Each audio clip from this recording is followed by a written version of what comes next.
그 대통령님께서 산부인과 얘기를 하셨는데 저희 필수의료 쪽에 산부인과 선생님이 계신 것 같아서 좀 마이크를 전해드리면 어떨까 싶습니다. 네. 네, 안녕하십니까. 아까 대통령님께서 사실 제가 하고 싶은 얘기 많이 해주셨는데, 저는 해운대 백병원 권역모자의료센터 센터장이고 산부인과 교수 상과로 재직하고 있는 조현진이라고 합니다.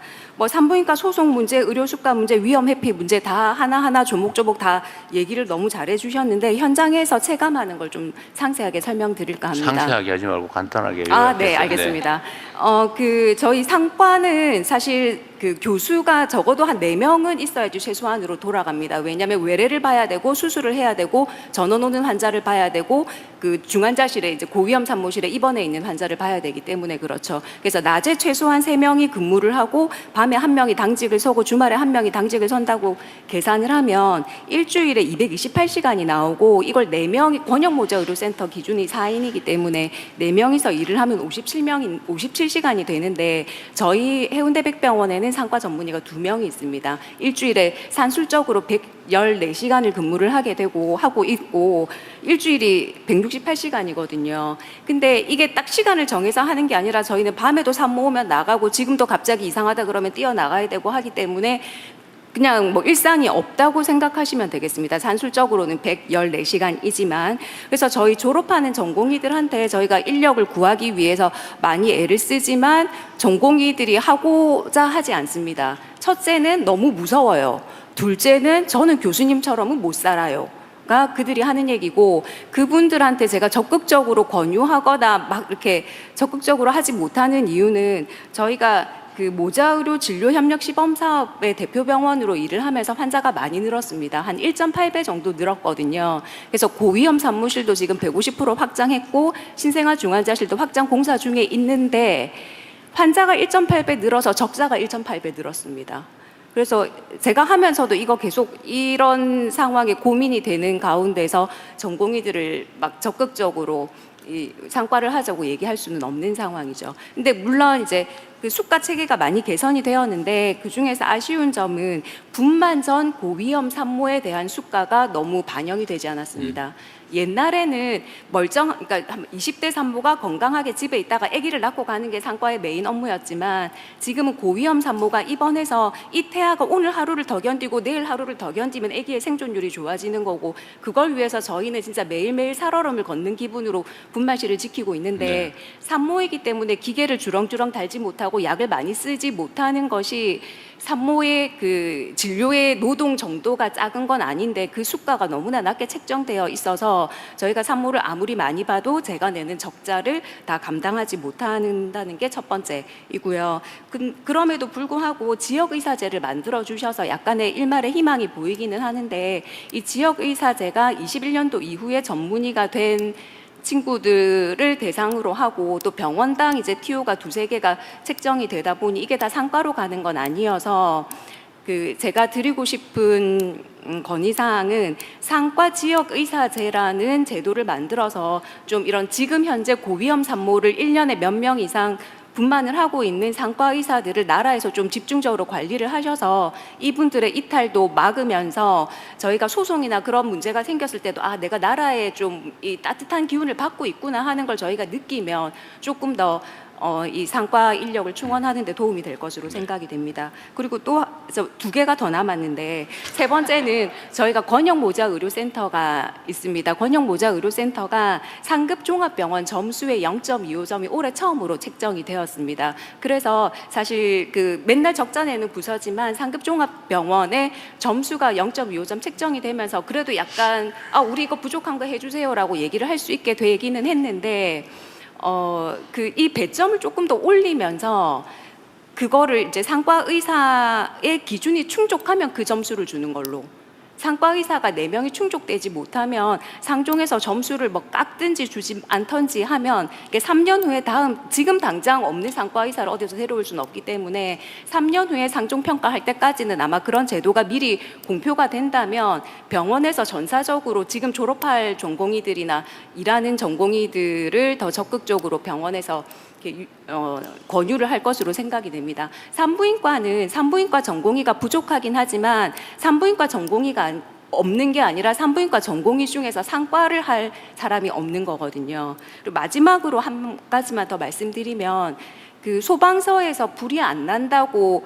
사람을 빼지는 않지 않습니까? 근데 분만실은, 그러니까 저희는 지금 환자가 되게 많고 권역모자 의료센터이기 때문에 지금 저희 병원이 그렇지는 않지만 분만 건수가 되게 작은 대학병원은 상과 의사도 없기는 하지만 그래도 내가 오늘 괜찮아서 오늘은 진짜 이 환자는 꼭 분만을 받아주고 싶지만 분만실에 근무하는 인력이 상주하지가 않습니다.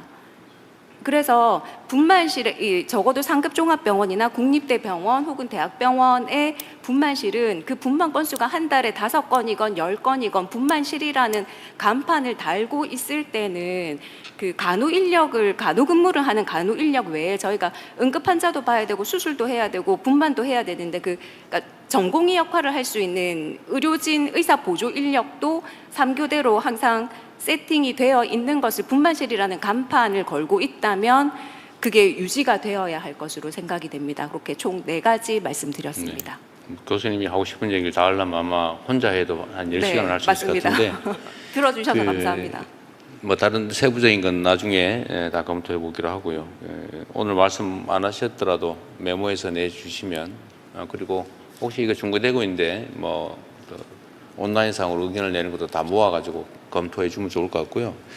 지금 사실 또 하나 문제는 그 위험 영역에 있는 의료진의 소위 사법 위험 문제인데 고소 고발당해가지고 처벌되지 않을까 이제 그 문제인데 그 전에 한번 제가 말씀드렸었는데 이게 예를 들면 민사 배상이 보장이 되고 예를 들면 이제 보험이 들어있다든지 합의가 됐다든지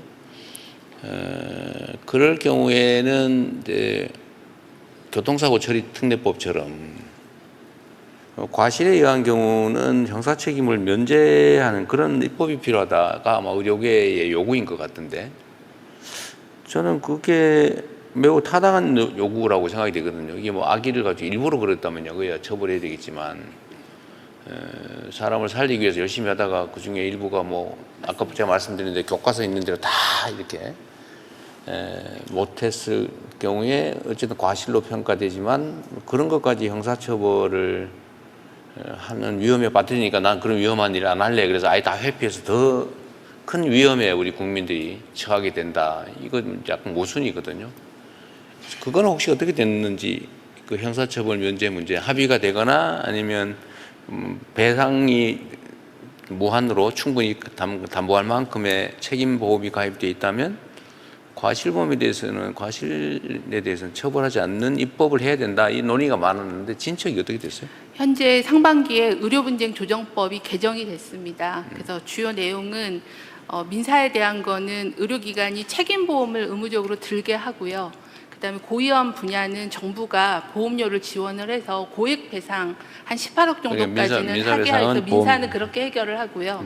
형사에 대해서는 말씀하신 대로 환자에게 설명의 의무를 다했느냐, 그다음 적절한 배상이 됐느냐, 그리고 이게 고위험 필수 진료이냐, 그리고 또 한 가지는 이게 중과실이 아니다. 이런 4가지 조건을 충족을 하면 형사 특례를 주는 걸로 법이 개정이 돼서 내년에 시행을 할 내년부터 예정입니다. 시행이 그래서 됩니까? 현재 하위 법령을 만들고 있고 의료사고 심의위원회라는 걸 만들어서 거기서 중과실 여부나 필수로 여부를 판단을 하면 이제 수사에 대한 뭐 자제라거나 아니면 네. 형사에 대한 특례를 적용하게끔 법은 개정이 됐습니다. 지금 현재 이런 정도면은 형사 위험에 대한 불안감은 좀 완화가 될 수 있을 것 같습니까? 많은 부분이 이제 개선되고 있고 개선되어지고 있는 것 같긴 한데 중과실이냐 아니냐 가지고 논쟁이 있을 것 같긴 하네요. 근데 이게 배상액이 18억 그게 되고 나서 이 소송 자체가 18억부터 시작하게 되었다는 뭐 그런 후기도 듣기는 합니다. 네, 저희가 그거야 배상액을 뭐, 올리면 좀 그건 금액이 법원이 판결하는 올라간다는. 거니까 그렇게 네. 되기는 어렵고요. 그건 뭐 그 실제로 계산을 해서 실질 손해가 그 정도 되면 의미가 있겠지만 그 넘겨 소송한다고 많이 청구한다고 많이 배상 명령하는 게 아니기 때문에 그건 그냥 낭설인 것 같고요. 어쨌든 알겠습니다. 또 다른 분들 의견도 들어봐야 되니까요.